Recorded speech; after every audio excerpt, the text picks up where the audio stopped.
Saya di sini kemudian atas nama Muhammad Syahid Ridho dengan NIM 1121.02400076 akan menyelesaikan tugas video yang diberikan oleh Pak Zamzam dengan mata kuliah Nasorof untuk penerjemahan. Yang mana kemudian di sini akan dibahas beberapa soal dan opini terkait dengan pembentukan kata sesuai temanya. Yang pertama yaitu terkait dengan proses pembentukan kata. Apa itu proses pembentukan kata dan kemudian apa itu afiksasi, inflektif, dan derivatif beserta contohnya ya. Nah, pembentukan kata itu ialah proses penggabungan dari dua kata yang membentuk kata baru. Di sini kemudian kita beri contoh dengan salah satu cara pembentukannya dengan afiksasi, disesuaikan dengan soalnya, yakni afiksasi, inflektif, dan derivatif.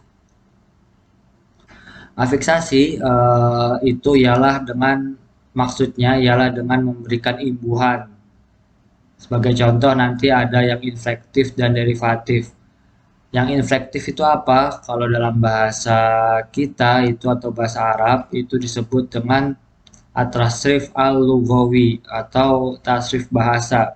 Jadi dia itu eh, kata dasar, nanti ada kata dasarnya. Contohnya kata kita ambil katanya itu nazoro, kata nazoro memandang atau melihat. Nah, itu kata dasarnya. Nah, nanti itu maka dia berubah.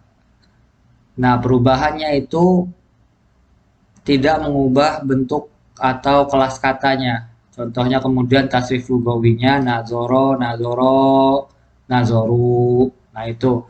Jadi tasrif fi'il madi atau tasrif fi'il mudore itu yang disebut dengan infleksi atau juga disebut dengan tasrif lugawi. Jadi tidak mengubah kelas katanya. Itulah yang disebut dengan infleksi atau inflektif.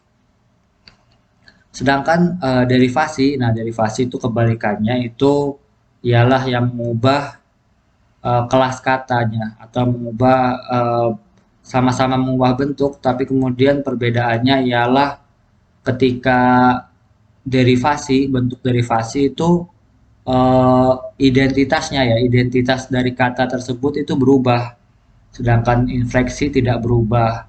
Atau bisa kemudian mudahnya itu kalau infleksi itu internalnya, modifikasi internal, sedangkan kalau derivasi itu adalah modifikasi eksternal bagian luarnya.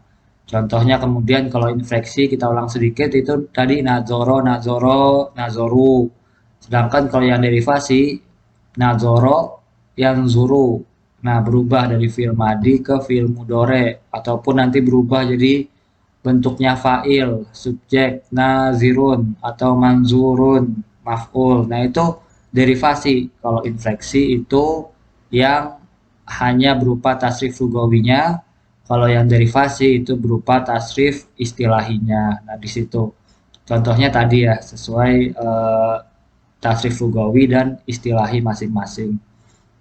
Lalu eh, pertanyaan kedua ini terkait dengan kata dasar dan kata turunan, sebagaimana dijelaskan sempat disinggung di awal. Kata dasar itu apa? Kata dasar itu adalah kata yang mana membentuk dari kata lainnya atau sumber, atau kemudian kata yang tidak ada afiksasinya. Tadi kan kita belajar tidak ada afiksasinya. Kata yang sebenarnya. Nah, itu bisa dibilang seperti itu. Nah, sebagai contoh kemudian di sini kata dasar kita ambil lagi contoh tadi sudah nazoro, kita ambil kemudian di sini ada kata mungkin membantu. Oh, katanya bantu ya. Berarti katanya bantu. Bantu itu kata dasar dalam bahasa Indonesia. Kalau ditambahkan me di depan menjadi membantu. Itu nanti berubah jadi kata turunan. Nah, jadi kata dasar itu kata dasarnya, sumber dari katanya yang tidak ada afiksnya. Kata turunan itu yang ada afiksasinya. Jadi perubahan bentuk kata dasar yang kemudian berubah karena ada afiksasi, ada kemudian penggabungan-penggabungan dari paduan kata dasar tersebut. Nah, itu yang kemudian disebut dengan kata turunan. Tadi kan bantu ditambahkan membantu. Bantu kemudian kalau ditambahkan an menjadi bantuan. Nah, itu namanya kata turunan perubahannya. Jadi itu kata dasar dan kata turunan. Kalau dalam bahasa Arab itu contohnya membantu itu apa? Saada. Saada itu bahasa Arabnya. Lalu kemudian nanti bisa berubah. Nah, itu nanti perubahan itu terkait dengan makna leksikal dan makna gramatikal. Jadi begini, kata itu kemudian kan mempunyai makna. Nah, makna itu kemudian ada beberapa di antaranya disebutkan makna leksikal dan makna gramatikal. Contoh dari kata sa'ada tadi, kan di situ kan membantu. Jadi itu kata dasarnya sa'ada, membantu. Lalu kemudian di sini itu disebut dengan makna leksikal, makna dari kata dasar, makna sebenarnya itu disebut dengan makna leksikal, makna sebenarnya. Nah, kebalikannya yaitu ada makna gramatikal. Makna gramatikal itu makna yang kemudian menyesuaikan dengan konteksnya. Kalau leksikal tidak sesuai konteks, kalau gramatikal sesuai konteks, yaitu karena perubahan gramatika, gramatika bahasa. Nah, gramatika bahasa nih perubahan terkait sintaksis dan morfologi. Perubahan terkait kalau dalam bahasa Arab nahwu dan sorofnya, itu yang gramatika. Contohnya tadi saada kan itu membantu. Kata dasar nih membantu. Lalu kemudian berubah. Kalau kita panjang nilainya nih saada panjang itu maka jadi saling membantu. Mustarok. Jadi tambahan huruf tambahan huruf alif di tengah itu maka akan mengubah artinya dalam bahasa Arab. Itulah yang kemudian makna gramatikal. Makna dasarnya saada membantu, kemudian ditambahkan sa ada panjang maka berubah menjadi saling membantu.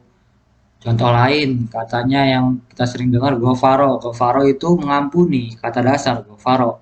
Ketika kemudian berubah istighfaro, nah itu meminta ampun. Jadi berubah yang awalnya cuma mengampuni, kemudian ada kata turunannya istighfaro maka berubah menjadi meminta ampun. Makna leksikalnya hanya mengampuni berubah menjadi meminta ampun. Nah, itu makna leksikal gramatikal. Jadi memang kata dasar, kata turunan itu sangat terkait dengan makna leksikal dan makna gramatikal. Nah, kemudian yang ketiga itu pertanyaan terkait dengan i'lal, kemudian idgham dan juga ibdal ya. Nah, pertanyaan terkait i'lal kita bahas terlebih dahulu, nanti ada hubungannya dengan morfofonemik. Pertama, pertanyaan terkait dengan i'lal. I'lal itu apa? Yaitu mengubah huruf ilat dengan huruf ilat lain yang ada pada satu kata. Contoh, kemudian kita ambil di sini hurufnya dari kata zada ya, zada. Nah, zada itu asalnya dari kata zayada. Nah, huruf ya itu diubah menjadi huruf alif. Nah, itulah yang disebut dengan i'lal perubahannya. Contoh lain kita ambil dari kata asya panjang. Nah, asal katanya juga sama, ayasya. Kemudian berubah menjadi asya. Ia diubah menjadi alif. Nah, itulah yang kemudian disebut dengan i'lal. Mengubah huruf ilat dengan huruf ilat yang lain. Kemudian ada juga kita bahas dulu ibdal sebelum bahas idgham karena kurang lebih sama. Nah, i'lal dan juga ibdal. Kita bahas ibdal. Ibdal itu mengubah. Nah, jadi yang diubah apa? Kalau yang i'lal itu yang mengubahnya huruf ilat, kalau ibdal itu huruf sahih yang diubah. Jadi dia mengubah huruf sahih dengan mengubah huruf ilat dengan huruf sahih ataupun mengubah huruf sahih dengan huruf sahih lain. Bisa dua, ilat dengan sahih atau sahih dengan sahih. Contohnya kemudian mengubah huruf ilat dengan huruf sahih itu kalau kemudian kita tadi dari kata zada itu kan ada perubahannya fa'ilnya apa?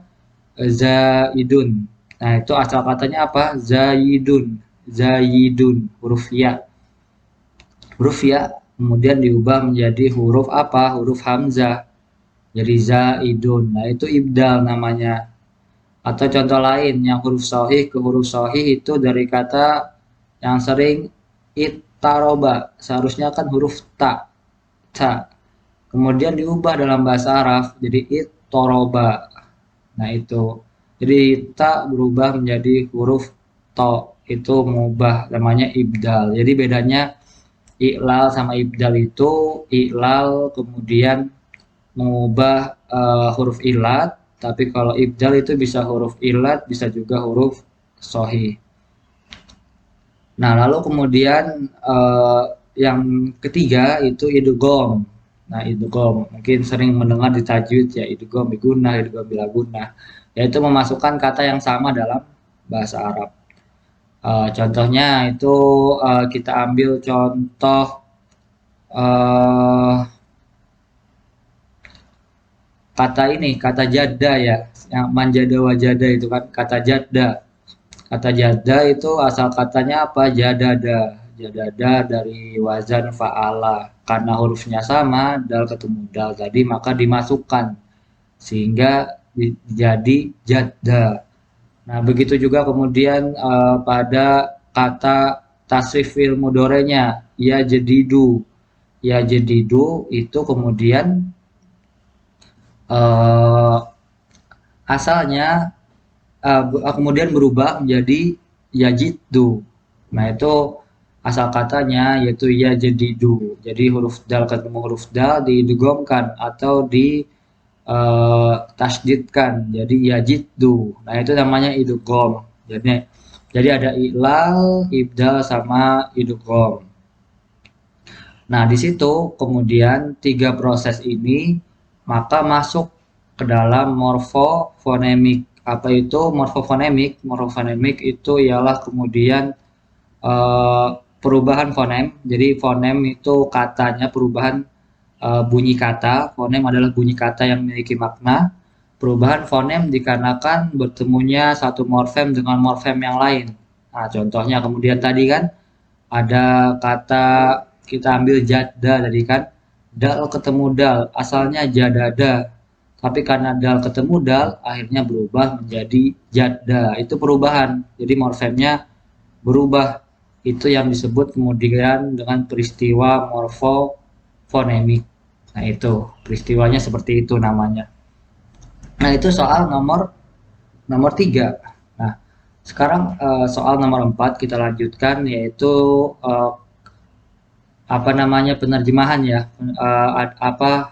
morfologi Arab dan Indonesia, hal-hal yang kontrastif antara yang bahasa Arab dan juga bahasa Indonesia itu apa aja perbedaannya, mungkin seperti itu. Sebutkan 5 di antaranya gitu. Nah, yang pertama, yang pasti kemudian kan antara dua bahasa itu pasti ada perbedaan, itu sudah pasti. Yang mana di sini kita akan jelaskan beberapa hal terkait dengan itu. Yang pertama itu kemudian kita bahas coba dengan verbanya atau dengan fiil kalau dalam bahasa Arab.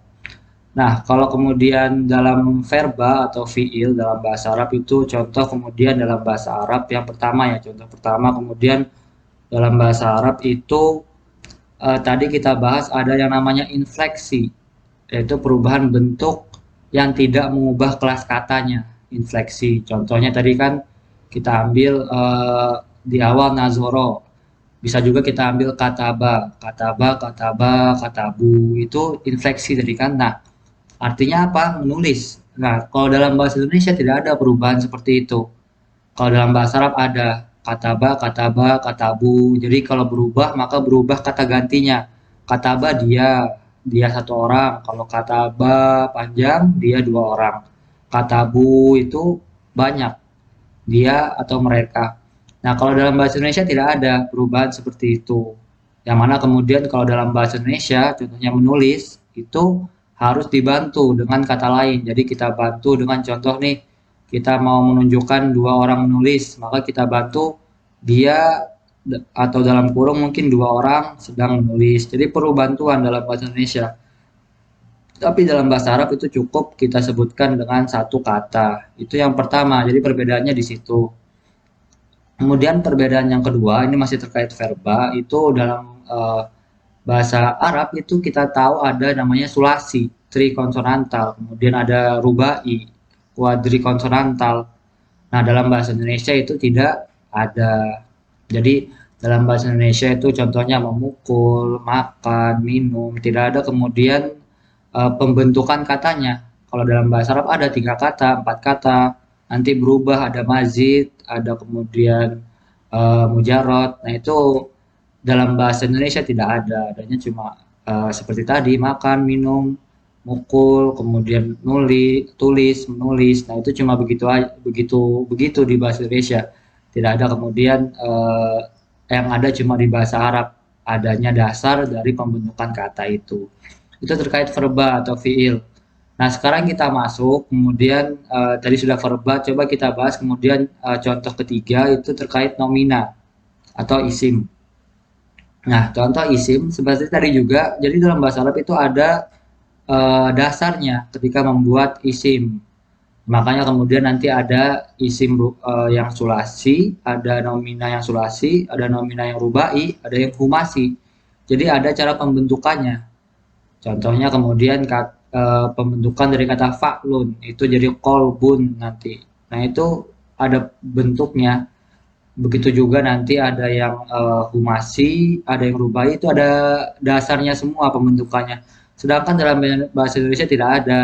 Contohnya kemudian ketika kita membentuk kata tulisan, masak, atau kemudian berubah jadi eh, masakan, itu atau kemudian jadi eh, pembentukan. Nah, pembentukan itu kan juga bentuk nomina. Itu tidak ada kaidah dasarnya bagaimana kemudian cara kita bisa membentuk isim atau membentuk nomina dalam bahasa Indonesia. Itu perbedaannya di situ.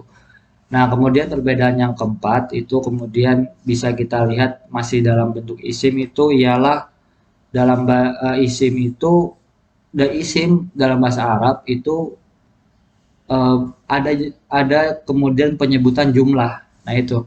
Contohnya kata muslimun. Muslimun itu satu satu orang muslim. Kalau ditambahkan alif dan nun muslimah nih 2 orang. Muslim, muslimunah banyak orang muslim yang banyak. Begitu juga yang lain kan. Contohnya eh, tilmizun, tilmizani, talamid, talamid. Nah, itu ada bentuknya, bentuk dua, bentuk dual dan juga bentuk pluralnya ada. Sedangkan dalam bahasa Indonesia tidak ada. Jadi kita harus memberikan keterangan. Contohnya kemudian kita ingin menunjukkan bahwa ada 3 orang murid, maka kita tulis 3 murid. Ada banyak murid, kita tulis para murid. Nah, itu. Sedangkan ada tambahannya kan di situ. Sedangkan dalam bahasa Arab cukup kita tulis talamid. Atau kemudian kalau kita ingin menunjukkan 2 orang murid, dalam bahasa Indonesia ditulis 2 orang murid. Tapi kalau dalam bahasa Arab cukup ditulis tilmizani. Jadi itu bedanya di situ. Dalam bahasa Arab cukup ditambahkan huruf, 2 huruf di belakangnya, sedangkan dalam bahasa Indonesia perlu keterangan tambahan atau huruf tambahan. Atau kata tambahan, maaf, kata tambahan. Nah, itu jadi verba sudah, kemudian kita bahas nomina sudah, kemudian kita bahas mungkin yang terakhir yaitu partikel atau kemudian di sini komponen huruf kalau dalam bahasa Indonesia. Nah, dalam bahasa Indonesia sendiri kemudian kita bahas salah satunya partikel yaitu terkait dengan preposisi atau dalam bahasa Arab disebut juga huruf jar. Nah, dalam bahasa Indonesia itu preposisi contohnya kata di itu kemudian bisa menjadi eh, di awal dari nomina, tapi bisa juga bergabung dengan verba.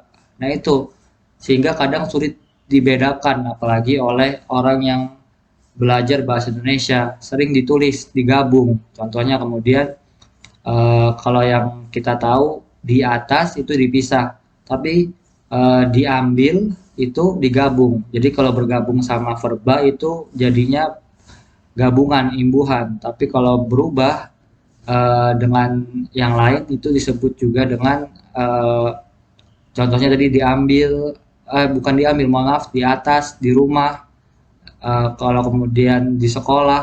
Nah, itu dipisah kata dinya yang menunjukkan itu preposisi. Nah, sebaliknya kalau kemudian dalam bahasa Arab itu kan di huruf jar. Nah, huruf jar itu cuma bisa masuk kepada isim atau masuk kepada nomina saja. Beda sama yang di bahasa Indonesia kan bisa masuk ke nomina, bisa masuk ke verba. Bahkan sering sulit dibedakan. Akhirnya ada yang digabung, ada yang dipisah. Yang seharusnya digabung malah dipisah, yang dipisah malah digabung. Jadi sulit dibedakan. Tapi kalau dalam bahasa Arab jelas, dalam artian ketika kemudian kita memakai huruf jar, kata di dari fi, itu jelas itu haf atau partikel yang bergabung dengan isim. Begitu juga yang lain, ala, kemudian ada min. Nah, itu jelas semua pembagiannya. Dan kita tahu, oh ini berarti menunjukkan kepada harf atau harf jar di situ. Nah, itu. Jadi itu contoh-contoh kontrastif antara bahasa Arab dan bahasa Indonesia. Kita lanjut, kemudian di sini ada pertanyaan kelima. Jadi Masya Allah sudah panjang, 21 menit. Pertanyaan kelima terkait dengan pembagian dari verba dalam bahasa Arab. Bagian pembagian verba dalam bahasa Arab. Nah, kalau dalam RPS itu kita pembagiannya ada 6 ya. Tapi juga ada juga yang membagi menjadi 8, ada yang 7.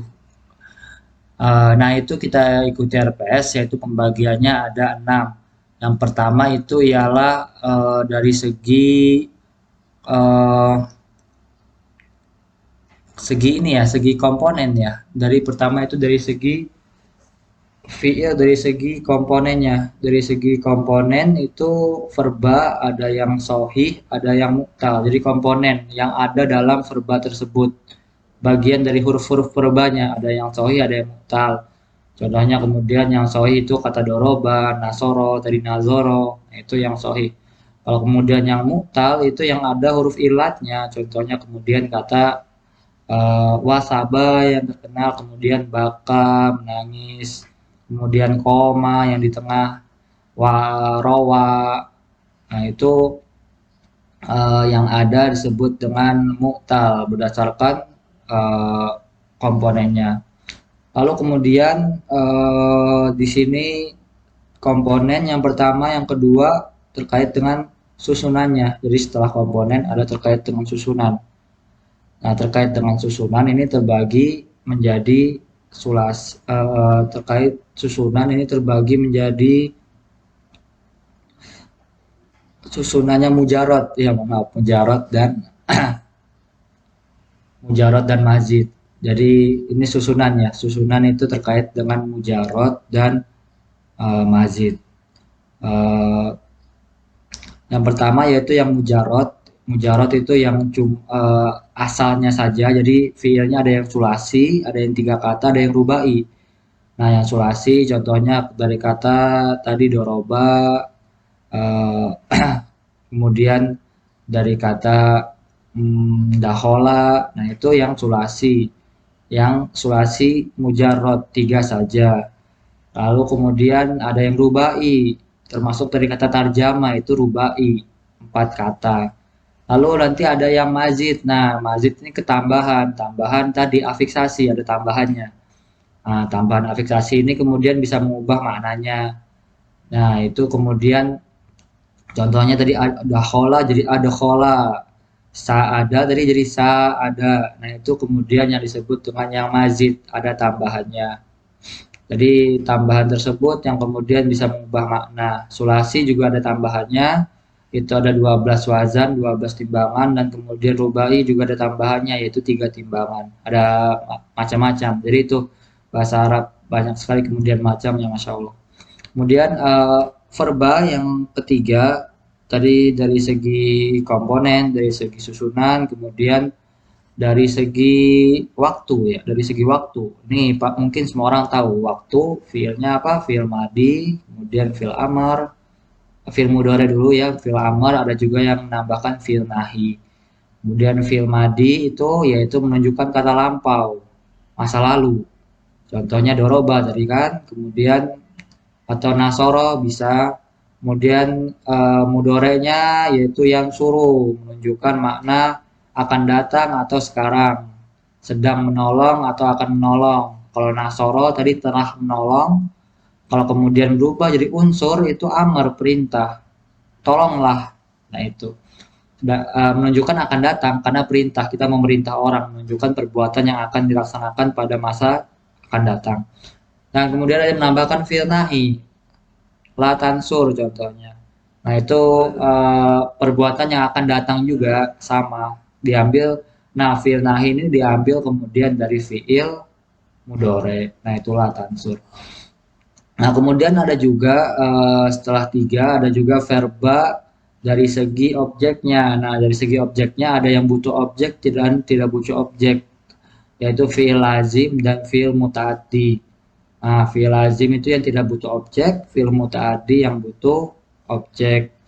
Contohnya kemudian kita bisa lihat di kata eh, eh, koroa ya, koroa cukup, koroa aliyun, Ali membaca cukup. Tapi kalau kemudian kita ubah mungkin kalimat lain kataba, dan tadi koroa itu berarti fiilnya lazim. Eh, atau kemudian kita bisa lihat jalasa aliyun itu fiilnya lazim. Kalau kemudian berubah menjadi contoh kataba, kataba aliyun kitaban. Ali itu menulis atau risalatan, menulis sebuah surat. Jadi Ali menulis apa? Menulis surat. Nah, itu jadi fiil mutaaddi. Jadi ada yang lazim, ada yang mutaaddi, ada yang butuh objek, ada yang tidak butuh objek. Gitu juga kemudian fiil yang lazim ini bisa diubah ke mutaaddi. Contohnya tadi, kemudian kita dakhola itu menolong. Kalau dakhola masuk, kalau kemudian adakhola memasukkan. Dakhola cukup kemudian dakhola aliyun. Ali masuk. Tapi kalau adakhola, contohnya adakhola aliyun kitaban ila hadikotihi. Ali memasukkan buku ke tasnya. Nah, itu jadi membutuhkan objeknya apa? Buku. Nah, itu yang lazim dan mutaaddi menurut objeknya. Nah, kemudian yang sudah yang keberapa? Sudah yang keempat, yang sekarang yang kelima yaitu ya terkait dengan tadi objek, sekarang subjek. Dilihat dari subjeknya ada yang fiil maklum dan majhul, verba maklum dan majhul. Verba maklum ini disebut juga kalimat, nanti kalau dibuat kalimat aktif, sedangkan majhul itu kalimat pasif. Yang maklum itu contohnya tadi doroba maklum. Jadi dia tuh failnya jelas doroba Ahmad. Doroba Ahmad Aliyan. Ahmad memukul Ali. Nah, sebaliknya kalau yang majhul itu pasif. Duriba Ahmadu. Ahmad telah dipukul. Tadi Ahmad memukul Ali, sekarang Ahmad telah dipukul. Nah, itu yang majhul. Di situ yang majhulnya. Jadi berubah, yang jadinya aktif berubah menjadi pasif. Nah, itu subjeknya. Maksudnya subjeknya di sini ialah yang tadinya fa'il sekarang berubah menjadi naibul fa'il bentuknya. Maklum itu fa'il, kalau majhul itu naibul fa'il, pengganti fa'il, pengganti subjek. Itu yang kelima. Nah, sekarang pembagian yang terakhir. Berdasarkan perubahan bentuknya, ini sudah terlalu lama mungkin 28 menit. Yaitu berdasarkan perubahan bentuknya ada yang jamid, ada yang mutasorrif. Kita persingkat, kemudian yang jamid ini ialah fiil yang kemudian hanya memiliki satu wazan, satu bentuk saja. Jadi tidak ada bentuk lain. Contohnya kemudian kata laisa. Laisa itu cuma ada fiil madinya. Tidak ada kemudian fiil mudore atau fiil amarnya. Itu yang jamid, tetap. Sedangkan yang mutasorif itu yang bisa berubah-ubah. Nah, bisa berubah-ubah kemudian ada yang sempurna, ada yang mutasorif tam, dan kemudian ada yang mutasorif nakis. Ada yang sempurna, ada yang tidak. Jadi bedanya kalau jamid itu yang tadi contohnya laisa cuma ada satu bentuk. Sedangkan kalau yang mutasorif itu yang bisa berubah-ubah bentuknya seperti itu. Contohnya kata nasoro, doroba tadi kan bisa berubah yang suruh, bisa berubah jadi unsur. Nah itu. Jadi itu kemudian 5 soal yang saya bahas ya, soal nomor 1, 2, 3, 4, dan 6. Jadi nomor 5-nya tidak saya bahas. Mungkin sudah banyak yang lain yang membahas. Jadi nomor 1, 2, 3, 4, dan 6. 5 soal yang dibahas. Lalu kemudian terkait dengan opini. Sekarang opini. Kita lanjutkan kepada opini. Opini terkait dengan uh, makalah nomor 2 itu pembentukan kata atau binaul kalimat. Ini sudah disinggung sebetulnya pada soal nomor satu sudah disinggung. Jadi pembentukan kata atau kalimat. Nah, pembentukan kata apa ya tadi? Penggabungan dari dua kata yang membentuk kata baru. Nah, itu disebut dengan pembentukan kata. Nah, pembentukan kata ini, binaul kalimat ini, kemudian nanti di sini kita ada dua macam. Yang pertama tadi sudah dibahas, ada yang infleksi, ada yang derivasi. Infleksi itu ialah kemudian kata bisa disebut tadi modifikasi internal. Jadi kita mengubah internalnya tanpa mengubah kelas katanya. Contohnya kata ba, kata ba, kata bu. Nah itu jadi mengubah pengubahan kata yang kemudian tidak mengubah kelas katanya. Hanya diubah kemudian bagian internalnya saja. Itu tadi yang infleksi. Dan kemudian ada yang perubahan derivasi. Derivasi itu yang mengubah kelas katanya, yang awalnya fiil jadi isim, atau yang isim nanti berubah juga. Nah itu kemudian yang disebut dengan derivasi, perubahan bentuk yang kemudian mengubah kelas katanya. Itu derivasi. Tadi sudah dibahas sebelumnya antara infleksi dan kemudian derivasi. Nah yang kemudian yang jadi pembahasan setelah kita memahami itu ialah bagaimana cara pembentukannya. Cara pembentukan dari kata tersebut, bagaimana kemudian bisa berubah, bisa jadi infleksi, bisa jadi derivasi, itu bagaimana bentuknya gitu. Nah, untuk membahas masalah ini kemudian kita ada beberapa caranya. Di sini yang pertama yang kita ketahui tadi namanya afiksasi. Afiksasi itu ialah dengan menambahkan imbuhan atau eh, menambahkan kata lain, menambahkan afiks ya, menambahkan afik di kata dasar, menambahkan afik di kata dasarnya. Itu yang disebut kemudian dengan afiksasi atau penambahan imbuhan. Afiksasi itu kemudian ada beberapa macam, diantaranya yang pertama asabik atau prefix.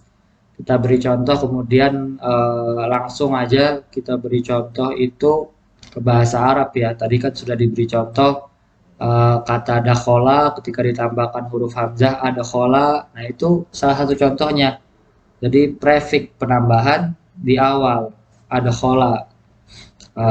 Kemudian ada juga setelah prefix infix. Infix itu ada hilah atau ada yang menambahkan aziyadah, tambahan di tengah. Dari kata sa'ada tadi sa'ada, panjang di tengah ditambahkan huruf alif. Nah, itu namanya infix. Jadi penambahan di sendiri penambahan yang kemudian bisa membentuk kata baru. Pembentukan kata kan dari bahasanya. Sudah dari prefix, infix, ada sufiks, sufiks di belakang.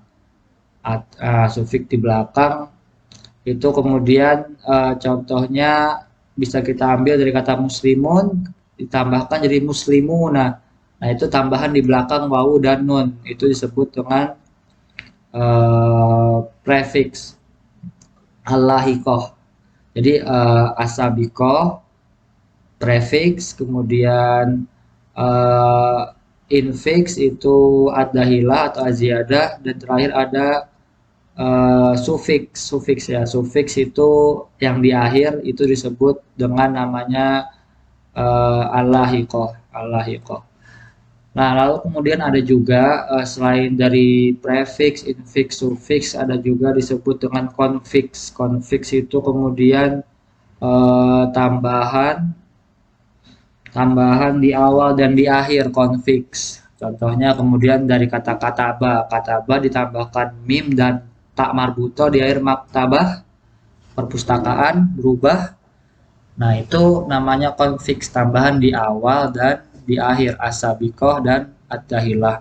Kemudian ada tambahan transfiks, tambahan di tengah dan di akhir, ad-dahilah dan al-lahiqah. Contohnya az-zaidah, zaidah gitu ya, zaidah itu tambahannya ada alif di tengah dan ta marbuto di akhir. Nah, itu contoh. Jadi itu macam-macam dari contoh afiksasi, pembentukan kata dengan cara afiksasi. Kemudian ada pembentukan kata dengan cara pemajemukan. Pemajemukan ini apa? Pemajemukan ini ialah kemudian kita menggabungkan dua kata sehingga membentuk kata baru. Contoh yang terkenal kita tahu ada kota Hadromaut, Hadro dan Maut membentuk kata baru nama kota Hadromaut. Atau contoh lain, nama ulama yang terkenal Siba Waih dari kata Siba dan Waih. Jadi itu pemajemukan namanya, membentuk kata baru Sibawaih. Atau kemudian ada yang disebut Roksul Mal, Roksu dan Mal, kepala dan kemudian harta Roksul Mal. Itu kemudian digabungkan menjadi modal, modal usaha.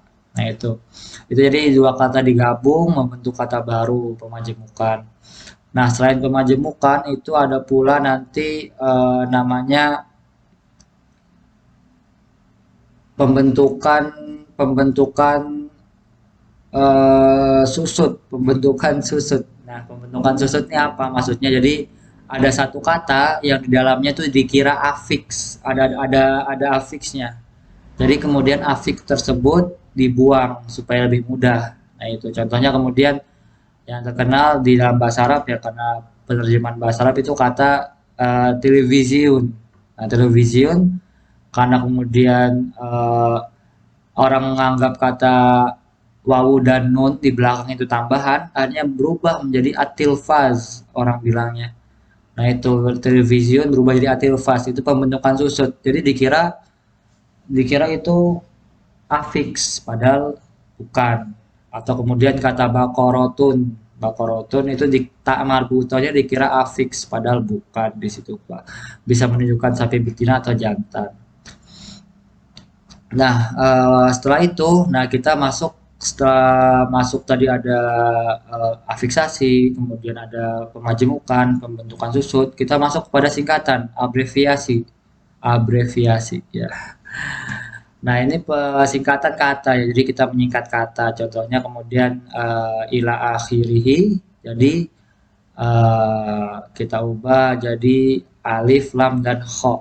Nah, itu contohnya abreviasi.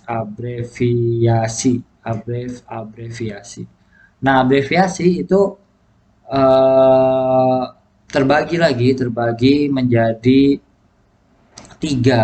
Nah, ada nanti akronim, ada kemudian nanti eh, akronim, kemudian ada yang disebut dengan paduan, dan juga ada yang disebut dengan pemenggalan. Nah, itu. Pertama yaitu terkait dengan eh, akronim. Akronim itu maksudnya ialah singkatan. Tadi kan kita abreviasi singkatan yang kemudian singkatan tersebut kita menyingkat kata yang kemudian singkatan tersebut menjadi sebuah kata baru. Contohnya kemudian kata Bismillahirrahmanirrahim disingkat menjadi basmalah. Alhamdulillahirrahmanirrahim jadi hamdalah. Jadi dia bentuknya bukan huruf, tapi bentuknya menjadi kata baru. Nah itu disebut dengan hmm, tadi akronim sebutannya. Kemudian ada disebut dengan paduan. Nah paduan ini mungkin bedanya dengan akronim, sama-sama singkatan, tapi hasil jadinya itu berupa huruf. Contohnya kemudian Shallallahu Alaihi Wasallam disingkat menjadi Shola'am, itu masih berupa huruf singkatan tersebut. Nah itu bedanya akronim sama paduan tadi di situ bedanya. Nah terakhir ada pemenggalan. Pemenggalan itu dia kita menyingkat dengan memenggal kata. Kita singkat dengan memenggal kata sisa awalnya saja. Contohnya sohi, disingkat menjadi apa? Disingkat menjadi soh dalam bahasa Arab. Jadi itu ya. Jadi ada bermacam-macam. Tadi kita bahas pertama yang mana kemudian kita bahas pembentukan kata itu apa? Yaitu penggabungan dua kata atau lebih yang membentuk kata baru. Nanti bisa berupa infleksi, bisa berupa derivasi. Nah, bagaimana kemudian caranya ke situ? Caranya membentuk jadi infleksi derivasi dengan afiksasi tadi contohnya, kemudian dengan pemajemukan, kemudian dengan abreviasi penyingkatan atau kemudian dengan eh, penyingkatan terbagi tiga lagi ya. Tadi ada akronim, ada paduan, pemenggalan, dan ada juga yang terakhir eh, pembentukan susut. Nah, pembentukan susut yang terakhir. Ya mungkin itu yang bisa saya sampaikan. Sebelumnya saya minta maaf juga apabila terdapat banyak kesalahan dalam pembuatan video ini dan juga minta maaf mungkin nanti hasil jadinya tidak bisa diedit dengan bagus dikarenakan waktunya yang mendesak 2 hari. Mungkin itu dari saya. Semoga kemudian bisa mendapatkan nilai atau hasil ujian yang memuaskan dan kemudian semoga Bapak Zamzam di sana selalu diberikan kesehatan dan kemudahan dalam segala urusan. Amin ya robbal alamin. Aku qauli hadza. Assalamualaikum warahmatullahi wabarakatuh.